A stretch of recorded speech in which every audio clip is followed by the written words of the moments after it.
لیکن جو لوگ ایک گنڈے کے خلاف مولوی صاحب کے ساتھ کندھے سے کندھا ملا کر کھڑے نہیں ہوئے تھے وہ اپنی بات منوانے کے مجاز نہیں تھے۔ ماں کے منہ سے مولوی صاحب کے جانے کی خبر سن کر وہ ساری رات نہیں سو پائی تھی۔ اگلے دن وہ اپنے کالج کے گیٹ کے سامنے سے گزرتی ہوئی آگے بڑھ گئی تھی۔ اس کے دماغ میں ایک عجیب طرح کی حسرت ہلکورے لے رہی تھی۔ کالج جانے یا پڑھائی کرنے پر اس کا دل بالکل بھی مائل نہیں ہو رہا تھا۔ زندگی میں نہ تو اسے سکون کی کوئی رمق نظر آ رہی تھی اور نہ خوشی کی کوئی جھلک۔ وہ زندگی کے جس دور سے گزر رہی تھی اس عمر میں ایک لڑکی کے دل میں چاہنے اور چاہے جانے کا گہرا احساس پنپ رہا ہوتا ہے۔ ایک جانا انجانا محبوب ہر وقت اس کی سوچوں میں بسا اسے سامنے سپنوں میں کھویا رکھتا ہے۔ اس کی تو شکل و صورت بھی ایسی تھی کہ کئی چاہنے والے اس کے لیے دل کے دروازے وا رکھتے، اتنے کہ اس سے چناؤ مشکل ہو جاتا، مگر کسی کی ایسی جسارت سے پہلے یہ غلیظ کمینے اور گھٹیا شخص نے اس پر اپنا ظالمانہ تصرف جما لیا تھا۔ وہ آزاد ہوتے ہوئے بھی اس کی قید میں تھی۔ اس سے جان چھڑانے کی ساری کوششیں بیکار ہو گئی تھیں۔ وہ کراچی کی تیز رفتار سرگرمیوں کو دیکھتی ہوئی کندھے کے پر کتابوں کا بیگ لٹکائے خاموشی سے آگے بڑھتی رہی۔ اس کے دائیں بائیں زندگی پوری قوت کے ساتھ رواں دواں تھی، جبکہ اس کی مثال زندگی کے اس بہتے دریا میں کسی لاش کی سی تھی۔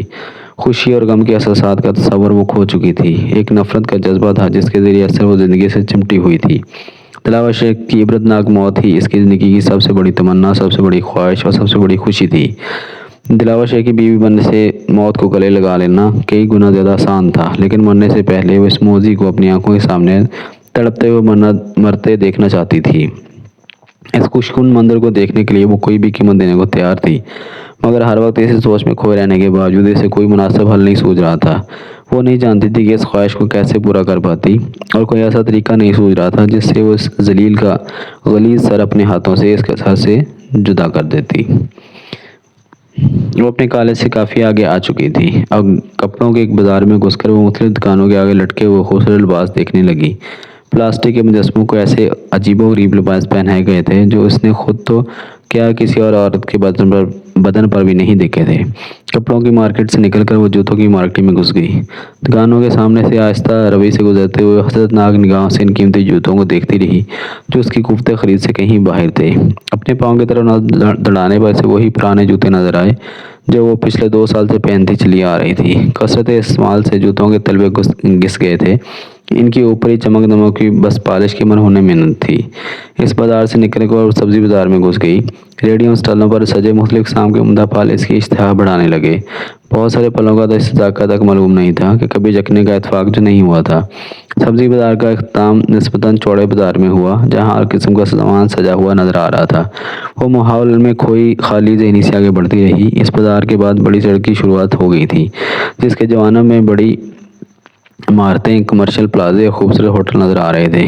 ہوٹلوں کی پارکنگ میں نظر آنے والے رش سے اس نے اندازہ لگایا کہ دوپہر کے کھانے کا وقت ہو چلا تھا۔ جیب سے اپنا سستا سا موبائل فون نکال کر اس نے وقت دیکھا، 1:30 بج رہے تھے۔ اسے اچانک بھوک محسوس ہونے لگی۔ اس کے لنچ باکس میں رات کی باسی دال کے بنے ہوئے پراٹھے موجود تھے، مگر اسے ایسی مناسب جگہ نظر نہ آئی جہاں بیٹھ کر وہ پیٹ پوجا کر سکتی۔ کسی مناسب جگہ ڈھونڈنے کے لیے اس نے قدموں کی رفتار بڑھا دی تھی۔ اس وقت وہ ایک بڑے ہوٹل کے سامنے سے گزر رہی تھی۔ سیاہ رنگ کی خوبصورت کار میں سفید رنگ کا سوٹ پہنے ایک ادھیڑ عمر شخص بیٹھ رہا تھا۔ اس کے لیے عقبی نشست کا دروازہ ایک باوردی پولیس والے نے کھولا تھا۔ یقیناً وہ کوئی بااختیار شخص تھا جس کے لیے پولیس کا باوردی شخص دروازہ کھول رہا تھا۔ اس کے کار میں بیٹھتے ہی پولیس والا کار کے عقب میں موجود پولیس جیپ میں بیٹھ گیا، جس میں اس کے علاوہ 3 اور باوردی پولیس والے بھی ہتھیاروں سے مسلح بیٹھے تھے۔ صاف نظر آ رہا تھا کہ وہ اس کے محافظ تھے۔ کیا یہ اتنا بااختیار ہوگا کہ مجھے دلاور شیخ کے شر سے نجات دلا سکے؟ ایک امکانی سوچ اس کے دماغ میں ابھری۔ وہ اسے روکنے کے خیال سے چوڑی روش کے قریب ہو گئی۔ نہ جانے میرے اشارے پر رکے گا بھی کہ نہیں، یہ سوچ ذہن میں رکھتے ہوئے اس نے اپنا ہاتھ اٹھانا چاہا، مگر اس سے پہلے ہی اس کے کانوں میں بریکوں کی تیز چرچراہٹ گونجی۔ اس نے بے ساختہ جانب نگاہیں گھمائیں۔ ایک کالے رنگ کی مرسڈیز نے چوڑی روش کے سامنے آ کر آنے والی گاڑی کا راستہ روک دیا تھا۔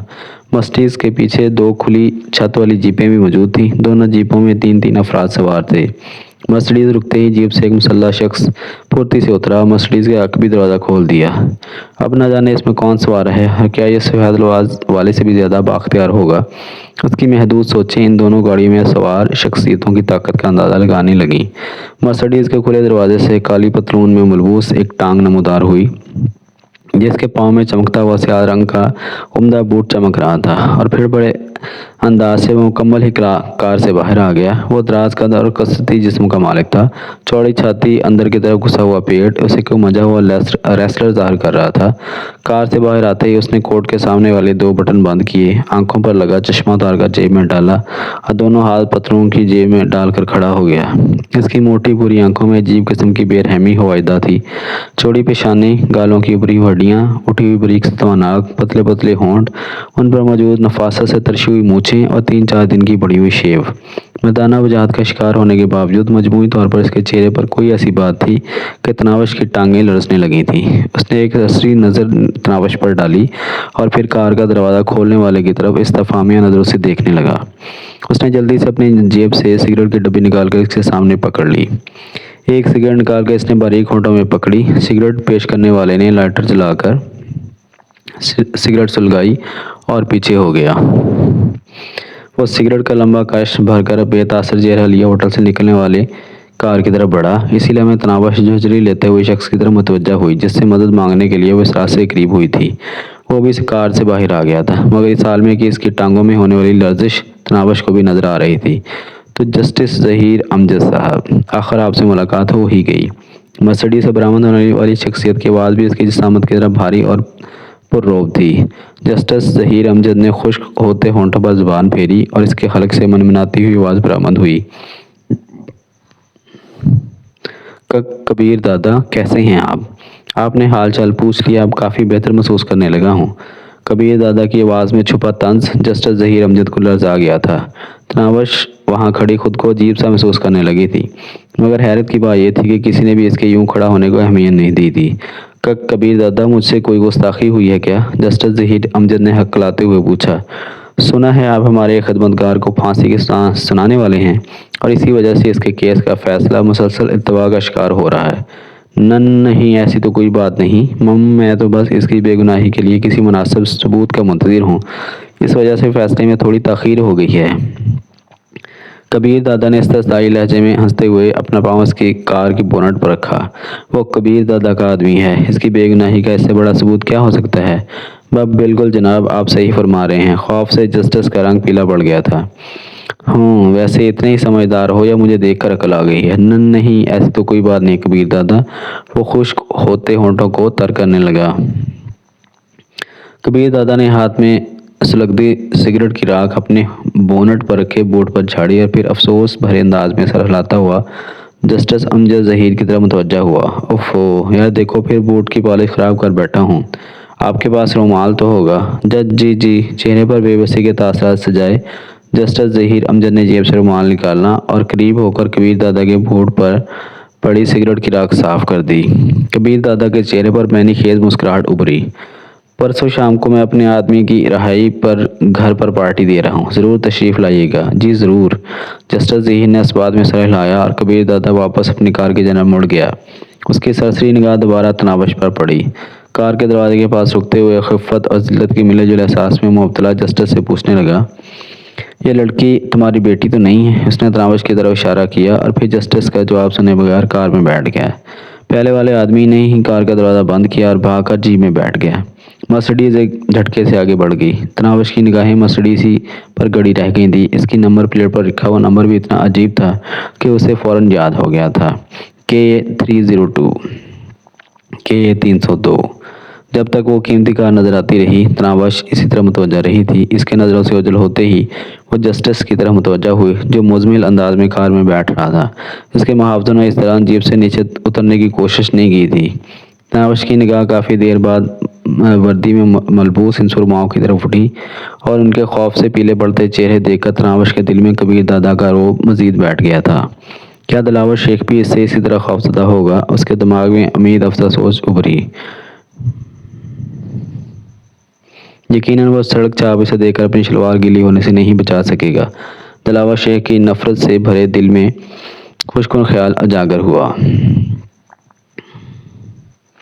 مگر اسے کیا ضرورت کہ میری جیسی عام لڑکی کے لیے اپنا وقت برباد کرتا پھرے؟ ہم جیسے کیڑے مکوڑے اتنی اہمیت کے حامل تو نہیں ہوتے کہ ان کی خاطر بھی کسی کو جسٹس ظہیر امجد کی طرح سے روک کر 2-3 منٹ ہی پوچھ گچھ ہی کر لی جائے۔